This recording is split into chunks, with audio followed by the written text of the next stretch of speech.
Shalom and good morning. I want to thank you for being here. I want to thank you for listening in and taking the time. As we start out the day, I pray that the Lord thy God has his peace today. That he has mercy and justice provided for him today. I want you to know that I don't know where we're going to go with this. I want you to know that I don't know how long it's going to take or what it's going to be like. But I'm keeping my focus on Emmanuel. He came into the world, right? He came into his own, but his own did not receive him. When we say that he came into the world, he made it. It was formless. He made everything here. And when he walked through this life and started to teach his own people wouldn't receive him.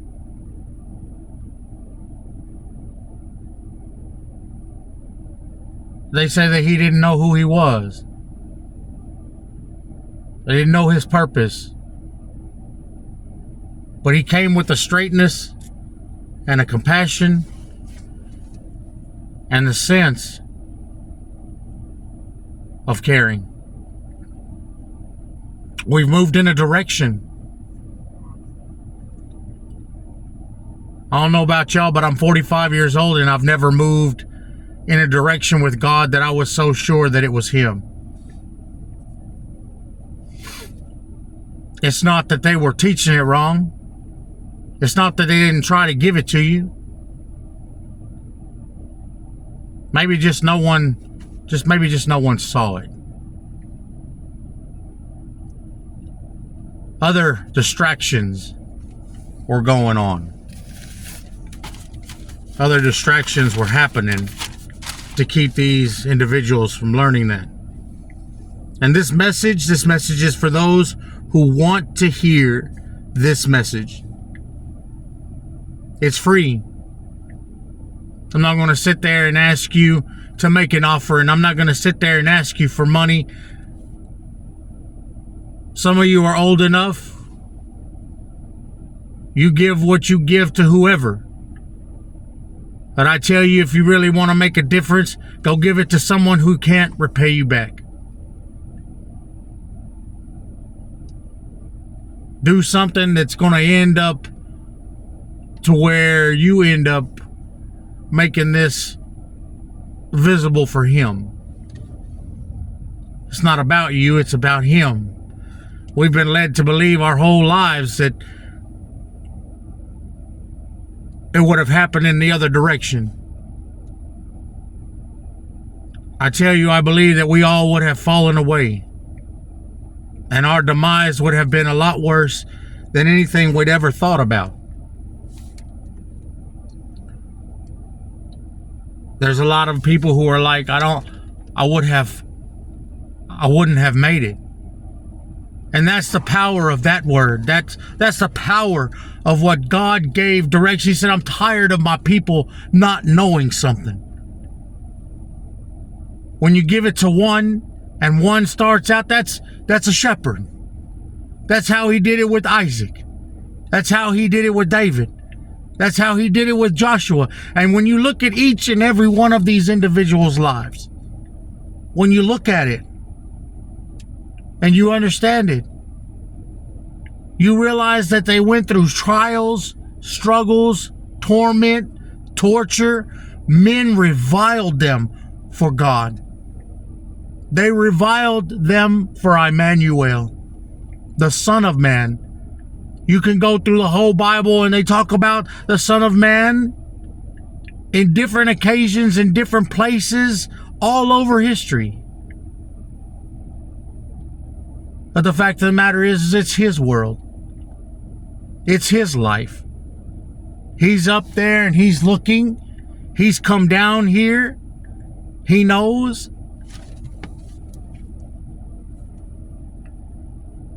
As it was intended, life was real. The events that happened to him were real. That means that the lashes he took were real. That means that the kicking and the stomping and the spitting and the cursing at our Savior was very real. That means that if they'll treat him that way, they'll treat us that way if we allow that. We don't stand together and we don't fight for our King. We don't end up doing the right thing. We don't be mindful of him. Each and every one of you have a gift. Each and every one of you have a gift for him, and he wants to be able to give it to you. I'm not here to preach the sermon like you want, like you hear. I'm just here to give it to you straight. He fell under scrutiny of people, troubled men who were vile, wanted to do what they wanted to do with their money, with their power, their strength, the things they thought were real to them. And had they known who he really was, they would have feared him.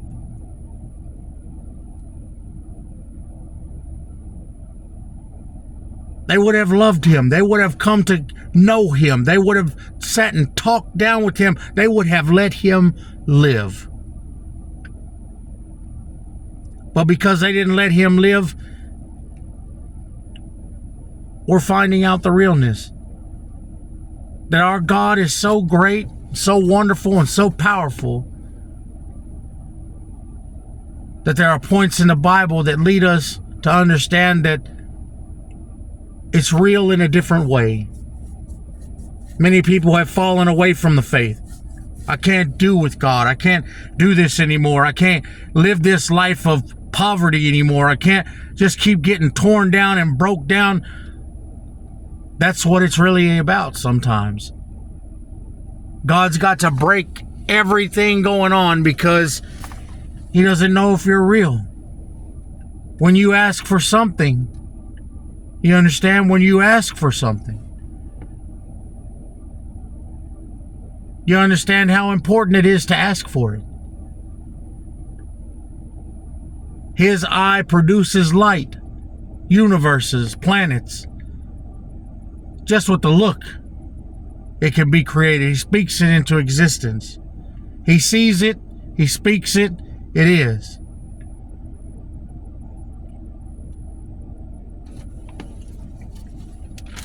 Don't be afraid to ask questions. When you ask questions, it's like walking with Jesus. You got to ask questions. Lord, I need to know what this means. I don't understand. The power of Christ is in you.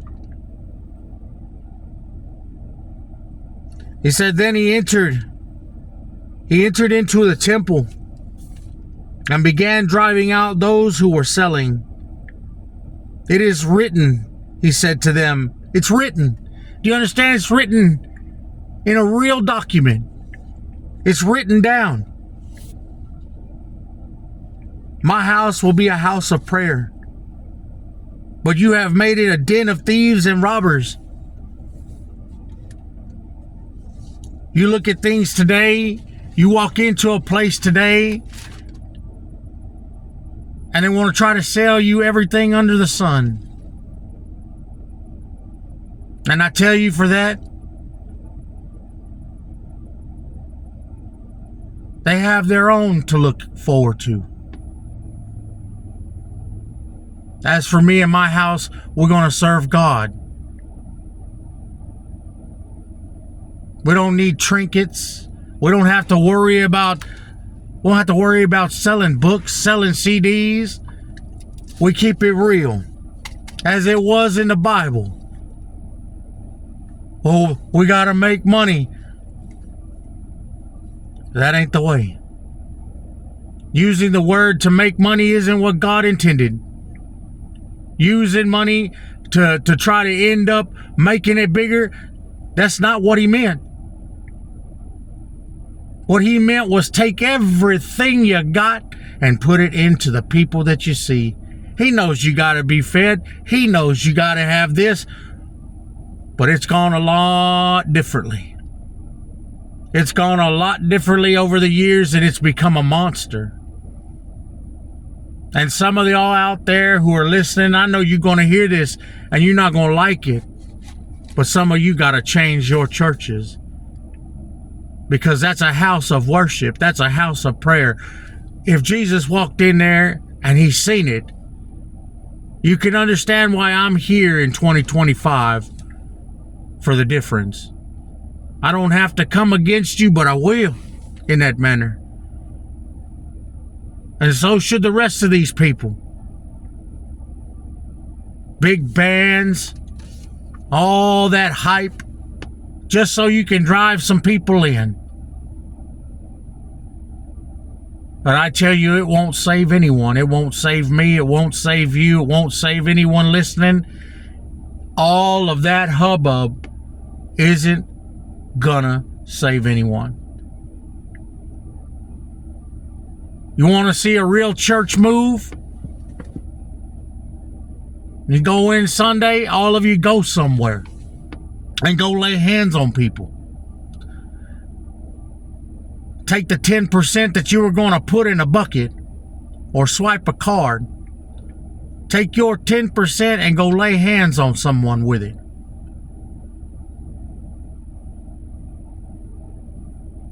A large group like that can take care of anything if they really want to. In the body of Christ, money isn't something we should really think about. It's difficult in 2025 because we live in an era. We live in a way where they see it their way. They see it in their self-righteousness. I've heard the Bible. I've heard it over and over again. Yeah, well, you didn't hear it explained like that the other day. And nor will you ever. Because if they had, they would have. And it would have been by now. They say, well, if Jesus wanted us to know, if Emmanuel wanted us to know, he would have given it to us in the Bible that way. Well, if he wanted you to know what kind of gift you had, he would have told it in the Bible, but he didn't tell it in the Bible. And each and every one of you has a special gift, but you gotta be right. He's not just gonna give it to you so you can go around being foolish with it. I know you hear my voice and I know that you're like, well, what happened to that? I'm not boisterous, so it ain't gonna come out. Don't think that I don't worry and I don't fear about that as well. I'm a man. I'm flesh and blood. I'm just some country guy that this happened to. The Lord showed me and I'm showing you and I'm telling you. So you understand that when he's like that. Don't stay here on earth and not begin your race. It's very important. Keep your house clean. Keep it free from distraction. Keep it away from waywardness. Women, stop desiring other men.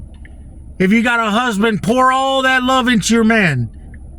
And in your man, pour all your love into your woman. It's not difficult. You got to stay focused. Remember, the master of the house is watching you. Y'all are like, oh, if God would have seen me, yada, yada. No. We got a new perspective now.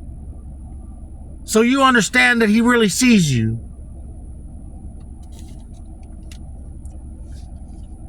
You understand? Don't go around oogling with your eyes. Haughty eyes will make the Lord mad. All this drugs, all this stuff that makes you get all whacked out. Throw it away. Throw it away and come to Christ. It's time. It's time. Stop living in this movie. Stop living in this projection. Stop living this life pretending that it's only this. There's so much more to look forward to. We just got to be headed in the right direction. It doesn't mean that it's got to be over today.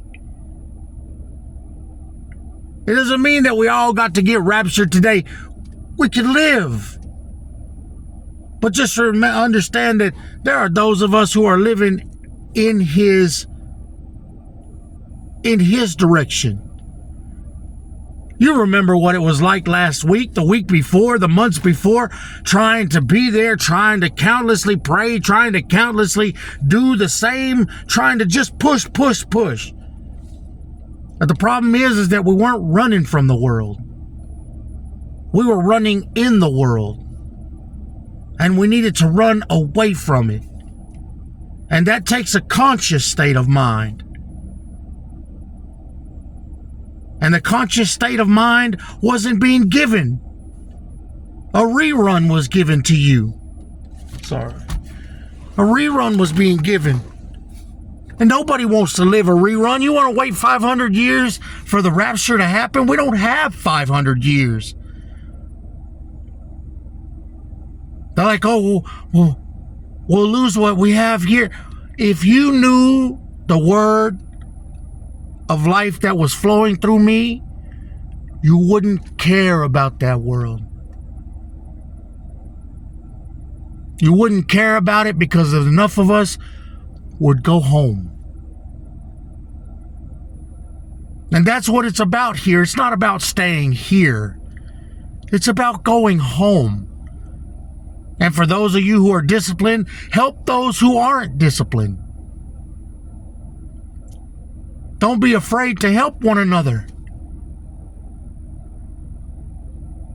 You would want someone to help you if you were falling. It's bad to not have friends around. For the day that you fall, there'll be no one to pick you up. I know what that's like. I've fallen all the way down. I got no friends. None that close to me. I don't have brothers that way. I know that you're listening from other countries and you're starving for God. You're starving for Emmanuel. It's something that you've always waited for.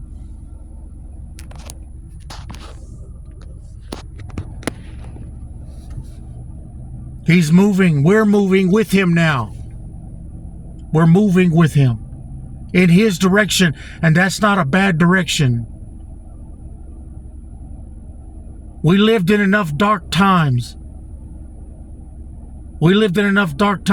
Let's start living for him. Let's really dive in deep and start putting it together. And when you want to go ask something from him, now you know how. Now you know how. You know how to go in a direction. But live in that direction. Don't fall away. Don't say, oh, I'm going to turn myself away from heaven and come back to this earth. Because when you do, it'll have the same message that it had before he sent me. May the Lord be with you. Blessed be his name.